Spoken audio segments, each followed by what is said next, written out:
Okay, so I'm going to show you how to send a message in Canvas. First, the easiest way is to go over here and select your course. So I'm already in IPNT 371.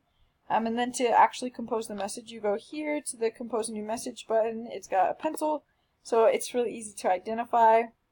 Then you can select your course again here if you haven't already.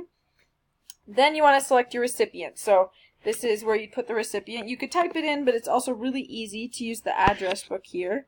There's the teachers category, the students category, and the different course sections. So I could pick accordingly. So if I wanted to send it to our professor, Professor Leary, I click on her name and then put in my subject. So maybe it's a Canvas issue or a Canvas problem. Then I would compose my message in this box here. And if you were sending it to multiple recipients and wanted it to be individual to each, you could check this box. But since it's just one person, I'm not going to worry about that. Down here you can attach a file from your computer, and you can also upload and record or record a media message right here. That's where I could even put the screencast if I wanted her to see what my problem was. Then I'd hit send, but I'm not actually going to do that so she doesn't get a random message. And that is it.